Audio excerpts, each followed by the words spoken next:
A very good Thursday afternoon to you. Beningo on the Fan. Evan is not here. Evan had a meeting this morning with Tiki because, Evan and Tiki are going to be the new show. I think they start July 24th.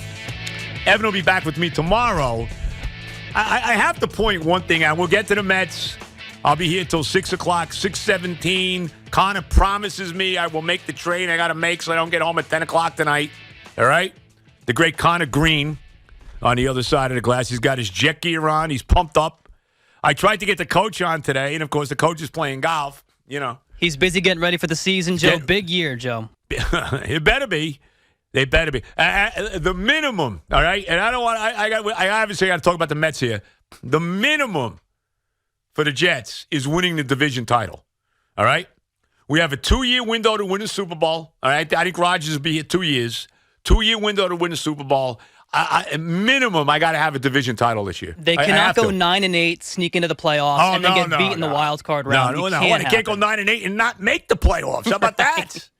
I mean, look, if they went 10-7 and got knocked out in the first playoff game, that wouldn't be good. We gotta have a substantial year here. But we'll get into it. I'll tell you one thing: they better beat Buffalo opening day. You cannot have all the hoopla surrounding Rodgers like they have, it's been going. He's dancing at the Taylor Swift concert.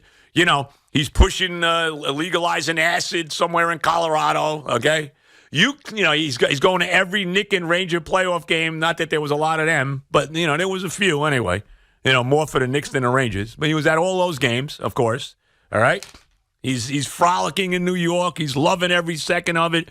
He's saying all the right things. He's talking about the Lombardi Trophy. It's getting lonely there. He didn't mention that the Lombardi Trophy is growing hair on it now. It's only been 55 years. It's so damn old. But nevertheless, right? You can't have all this craziness, and we're all pumped up, and everybody's happy, and this and that. And, Joe Willie said he could wear my jersey, and I said no because you're Joe Willie. I mean, all of this. And then opening night against Buffalo, right? Monday Night Football, national television, everybody's going delirious at home, MetLife Stadium, right? They'll be loaded with, there'll be Bill fans there, but it'll be loaded with Jet fans. There'll be a lot of frauds there too, as always, once they're good. If they're good, we'll see. You can't lose that game. You can't. Connor, am I wrong about that? They can't lose that game, and they can't lose a single of these 2 games against New England this year either. They cannot let this team beat them. No. Not only can't they lose to New England, they have to beat them both times. Was it 14 straight losses now? Right? They haven't beat them since, I think, 2015. Right. I mean, 14. They should blow them out. Look, I want 60 on them. Look, I'm not a big guy running up the score, but if I'm Salah and you have an opportunity to run up the score on Belichick, you can't. There isn't enough points you could score. I mean, let's be honest about it. They ran the score up for years. The butt fumble game running up the score. The game 2 years ago, Salah's first year in New England, they scored 54 in that game? Yeah. What was the number? 54-13. Right. I mean, come on. I mean, there isn't enough. You can't score enough points against Belichick. But Connor's right. You got to be – look, if you beat Buffalo and then you go lose to Dallas – and you come back and beat the Patriots, and you're 2-1 going into the Chief game, I can live with it. But you have to win those first 2 division games. You have to win these division games. That's it. But we'll get to the Jets. I mean, we'll talk a little bit about the Jets and all of that. But I got to open with the Mets. I mean, I got to tell you. So last night, here's my deal last night. I get home, I have dinner. I mean, dinner 8:30 at night, which is, ridiculous. But nevertheless. So I have dinner. Getting ready to watch the Met game, put the Met game on. I get through the first 6 innings, and no score. Senga's pitching, outrageous. He's pitching great. And at this point now, I'm fading fast. Now I'm starting to pass out. All right, so I say, here's what I'll do. Let me go to sleep now. It's 0-0. We're in the game. When I get up in the morning, because I get up very early, we have 2 lovely cats. I love my cats, Dante and Iggy. I'm very attached to them and all of that. But my cat, Iggy, gets up every morning and wakes everybody up, me and my wife, 4:30, 4:45, he's getting up, all right? He's starting to purr. He's jumping on this. He's jumping on that, all of that stuff, okay? And my wife usually gets up. She got up with him today, like at 4:45. So I got up like 5:30, 45 minutes later I got up, right? So I said, all right. So it's 6 o'clock. I'll put SNY on and I'll watch, the fast forward replay, which is on from 6 to 7, which I do a lot when it's a West Coast game, so I can see the game. And I didn't know the final score. I knew nothing about the game. So here's what happened. This can only happen to me. So I put the game on. I put it on. I put SNY on 6 o'clock. No SNY. I mean, what do you mean? No SNY. Somehow, some way, my cable system, right? There was some kind of an issue, and there was no SNY. There was no SNY. There was no MLB Network. There was no Yes. Like all these big sports stations that I want to watch, they're not on. I'm like, what's going on here? My wife calls up the cable people, anyway, whatever. So now I realize, okay, look, you're not going to see the replay now, So I hate to do this, but I say, okay. I say to my wife, Tara, okay, let me know. Did they win last night or not? So she gets on the phone. She goes, gets on her phone, looks on the, whatever app, whatever the thing is. She's got my wife is funny. I got this 1920 flip phone, although I have upgraded it a little bit and I do text now, which is hard to believe. But nevertheless, I've upgraded my flip phone. But my wife has the one with all the bells and whistles on it. And she's got all the different sports apps on it. I mean, you name it, she's, all of it. Okay? They won. She tells me they won 2-1.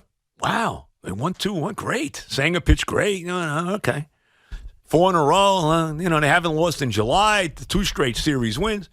So I said, look, let me see, because it was obvious I wasn't going to see SNY. It wasn't happening, okay? By the way, SNY did come back about 9:30 or so, and obviously it was too late.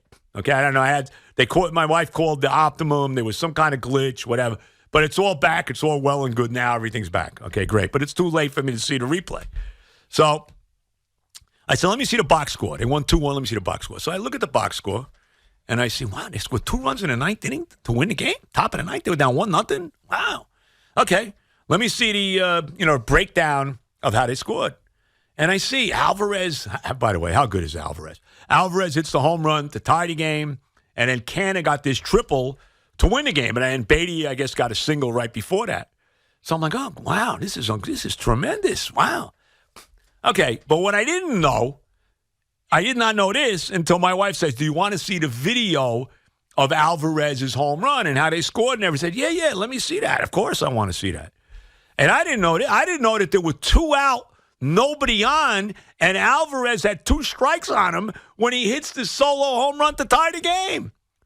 Wow. I'll tell you, this kid's got a flair for the dramatic. He really does. I mean, how many big home runs? He's got 15 home runs now as a rookie catcher.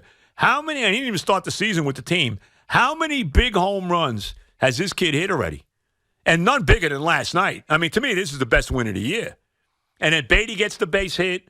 And then I see Canna hits that, smashes one to straightaway center field. He gets a stand-up triple. And obviously Robertson gets it done in the bottom of the 9th inning, and the Mets win. And I'm like, wow. And I couldn't believe that I did not get to see this on SNY. I just could not stay up. It's on TV now, by the way. It's on now. I think it's in the 5th inning. It's still no score. I saw that. Like I said, it was about the 6th inning when I passed out. Anyway, so right now they've won 4 in a row. Sanger pitched great. 8 innings last. How about that? Sanger goes 8 innings. He had 98 pitches going into the 8th inning, and Buck actually let him pitch the 8th inning? Really? Wow. You think maybe Buck could let Carrasco today pitch more than 4 if he's pitching okay instead of, can't wait to get to this, disaster of a bullpen? You think maybe Buck, you could do that? Anyway. So if Sanger gets 8 innings, they win. They've won 4 in a row. Now, I don't want to get – no, I'm not saying they're – here they are. They're making the big run now. They're going to make the playoffs. No. They win 10 in a row, I'll start to think that. You give me 10 straight wins, and I'll say, yeah, you know what? Maybe this team's, can make a move now. But that's some win last night, man. To me, that's the best win of the year. I mean, they've had so many bad losses. The loss to the Giants last week on that Friday night. Obviously, the Sunday afternoon loss to the Phillies when they blew the 7-3 lead in the 8th inning and all of that. You know, they've had so many just horrific losses. June was a disaster. 7-19, 13 leads blown, you know, on and on. How many games they've scored 6 runs or more this year and lost? Just, you know, we could go on and on. Of course, when the starting pitcher goes at least 6, I think they're like 24-4 or something like that. I mean, a ridiculous record when the starter goes at least 6 innings. But last night was the best win of the year. So let's see what happens tonight. Carrasco tonight, I have no confidence whatsoever in Carrasco. How can you? Let's see if they can back it up and win. And the other thing last night, they win this game.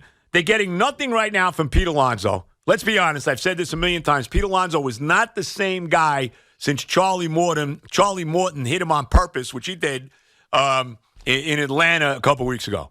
He has not been the same guy since then. He really hasn't. And I can only hope he snaps out of it. We'll see. Maybe the home run derby gets him going at the All-Star break. I really thought Nimmo should have been the All-Star, not you could even make a case for Lindor over Alonso. But, you know, they got nothing from Alonso yesterday. They got nothing from Lindor yesterday. And they wind up still winning this game.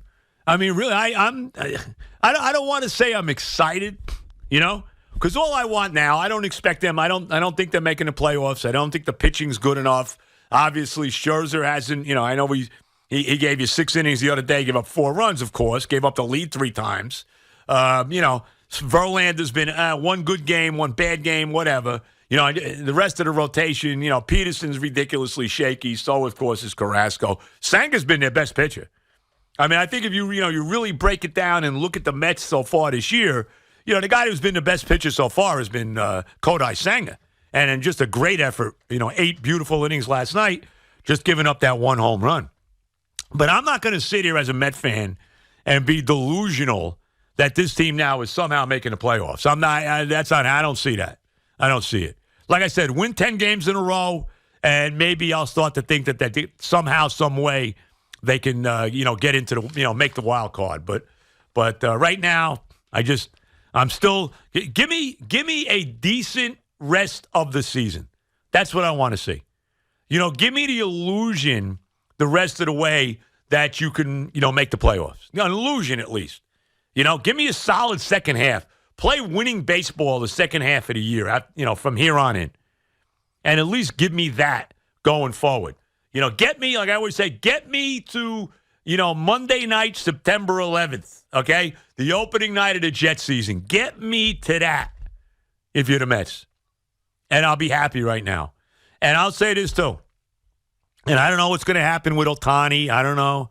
Maybe the Angels are going to trade him. The Angels are in a little bit of a free fall now. You got Trout out. I think I saw 4 to 8 weeks, whatever he's out, right? So, I don't know. Maybe the Angels will trade Ohtani. If I'm the Mets, no trades for Ohtani. You're going to go after Ohtani, and I fully expect Uncle Steve to go after Ohtani in the offseason. That's when you go after him. You throw the money at him. You get him as a free agent. You don't start giving up, the young players that they have here, to get Ohtani, because you're not going anywhere. They're not winning this year. Let's be honest. It's not about this year anymore. It really isn't. Even if somehow they snuck into the wild card, this team's not a championship team. I mean, let's be honest about it. So if you're going to do that, okay, go after Ohtani in the offseason. Let the Yankees trade for him. Let the Dodgers trade for him. Let somebody else trade for him and give up prospects. Not my team. But I do want to see him go after him in the offseason. So we'll see. Hopefully they got something to build on now. They haven't lost a game in July. They've won 4 games in a row. Just a dramatic, great win last night. Like I said, to me, the best win of the season. And let's see if the Mets can build on that now. We'll see. Keith Rad, by the way, is going to join us. He, of course, does the radio broadcast for the Mets with Howie Rose. He'll join us about 3:20. We'll talk about the state of the Mets. We got a number of things that we'll ask him, but nevertheless, so Keith will join us right around 3:20 or so.